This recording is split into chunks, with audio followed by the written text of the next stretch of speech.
दोस्तों, राहुल गांधी की नागरिकता के मामले में कल एक नया और मोड़ आ गया है।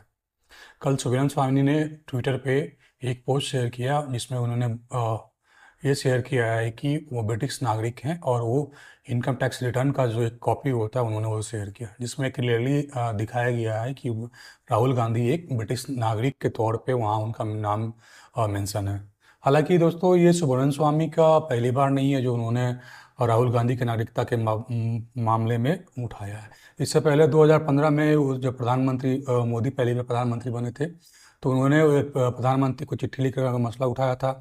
2016 में दिल्ली के पूर्व सांसद जो थे महेश गिरी, उन्होंने भी स्पीकर को चिट्ठी लिखा था और लोकसभा में मुद्दा उठाया था कि ये राहुल गांधी की नागरिकता को स्पष्ट करे। हालांकि इसको इसको लेकर के सुब्रमण्यम स्वामी ने सुप्रीम कोर्ट में भी गए थे 2015 में और सीबीआई जांच की मांग की थी, लेकिन 2015 में ये सुप्रीम कोर्ट ने केस खारिज कर देता है। मामला जब तब तूल पकड़ता है जब सुब्रमण्यम स्वामी एक ट्वीट करते हैं और ट्वीट में ये दिखलाया जाता है कि ब्रिटिश नागरिक होने के तौर पर उन्होंने इनकम टैक्स रिटर्न ब्रिटिश का किया है और वहाँ पे वो नागरिकता का जो कॉलम है वहाँ पे वो ब्रिटिश लिखे हुए हैं।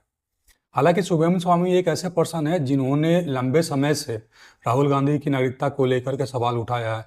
ये सवाल तब उठा था जब 2015 में वो सुप्रीम कोर्ट गए थे। सुब्रमण्यम स्वामी का कहना है कि राहुल गांधी ने 2003 में ब्रिटिश नागरिकता हासिल की और लंदन में बैकऑप्स नाम की कंपनी की स्थापना की और वो कंपनी के ऑनर है। उनके अनुसार राहुल गांधी की भारतीय नागरिकता अवैध है क्योंकि इंडियन सिटीजनशिप एक्ट के तहत कोई भी व्यक्ति डुअल सिटीजनशिप नहीं ले सकता है, यानी कि दो देश का नागरिक एक साथ नहीं बन सकता है। उन्होंने ट्विटर पे ये भी जानकारी दिया कि भाजपा के वरिष्ठ नेता और पूर्व केंद्रीय उन्होंने ट्विटर पे ये भी जानकारी दिया कि प्रधानमंत्री नरेंद्र मोदी और गृह मंत्री अमित शाह दोनों मिलकर के राहुल गांधी को बचा रहे हैं। उन्होंने ये सीधा सीधा आरोप लगाया है और ये भी कहा है कि अगर उन्होंने राहुल गांधी की नागरिकता पे अगर कोई कार्रवाई नहीं की तो वो प्रधानमंत्री और गृह मंत्री दोनों के ऊपर कानूनी कार्रवाई कर मामला जब 2015 में ये चल रहा था, जब मामला सुप्रीम कोर्ट गया था तो काफ़ी ये मामला तूल पकड़ा था। बहुत सारे लोगों का कहना था कि नहीं, राहुल गांधी हिंदुस्तान के नागरिक है, ये बीजेपी जानबूझ करके एक एजेंडा चला रही है ताकि कांग्रेस को ख़त्म किया जा सके।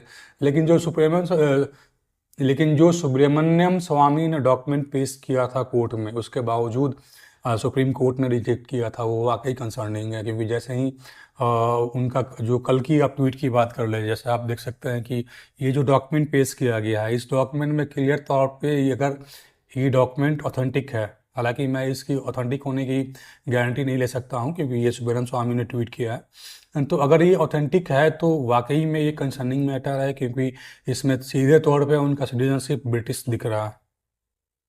ये मसला 2016 में भी बीजेपी के सांसद महेश गिरी थे उस समय के, उसने लोकसभा स्पीकर को चिट्ठी लिखी थी। लोकसभा स्पीकर उस समय उन्होंने ये स्पष्ट करने की मांग की थी। इसके बाद ये मामला लोकसभा में भी उठा था, बट इस पे कुछ उस समय हुआ नहीं। बट हाँ, कांग्रेस का इसमें एक स्टेटमेंट आया कि इसमें सीधे सीधे तौर पे बीजेपी साजिश कर रही है कि राहुल गांधी की छवि खराब किया जा सके।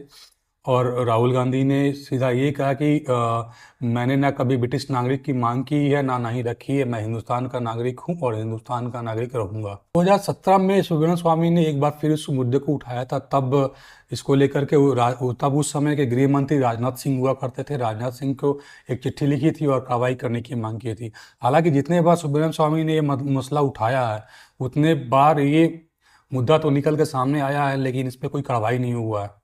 हालांकि एक रिपोर्ट में और कहा गया था जिसकी कोई वैधता नहीं है, जिसकी कोई ऑथेंटिसिटी नहीं है, जिसमें ये कहा गया था कि राहुल गांधी एक नहीं 3 देशों के नागरिक है। एक इंडिया हो गया, दूसरा इटली हो गया, थर्ड ब्रिटिश हो गया। क्योंकि आपको जैसे पता होगा कि दोस्तों की इंडियन सिटीजनशिप एक्ट के तहत किसी भी नागरिक को 2 देशों की नागरिकता यानी कि दोहरी नागरिकता अलाउ नहीं है। अगर आप 2 देशों की नागरिकता रखते हैं तो हिंदुस्तान की नागरिकता आपकी ख़त्म कर दी जाएगी। ये मसला 2003 में भी उठा था जब अटल बिहारी वाजपेयी जी की सरकार थी। उस समय ये मसला आया था तो अटल बिहारी वाजपेयी जी ने साफ तौर पे कहा था कि हिंदुस्तान कभी भी दोहरी नागरिकता को मान्यता नहीं। अब ये देखने वाली बात होगी कि दोस्तों कि इसके बाद गवर्नमेंट किस तरीके से एक्ट करती है, क्योंकि ऑलरेडी सुब्रमण्यम स्वामी ने MHA को नोटिस दे रखा है और इसकी कार्रवाई चल रही है होम मिनिस्ट्री में। अगर होम मिनिस्ट्री कोई सटीक कार्रवाई करती है तो हो सकता है कुछ रिजल्ट आने की उम्मीद है। हालांकि ये जो कार्रवाई है जो 2019 में ही एप्लीकेशन डाला गया था सुब्रमण्यम स्वामी के थ्रू, बट अभी तक इसका कोई रिजल्ट नहीं आया। अभी आने वाले वक्त में देखा जाएगा कि इसमें ये मामला कितना तूल पकड़ता है और इसमें सुब्रमण्यम स्वामी के पोस्ट में कितनी सच्चाई है। चलिए दोस्तों, मिलते हैं फिर एक नेक्स्ट वीडियो में, तब तक के लिए नमस्ते।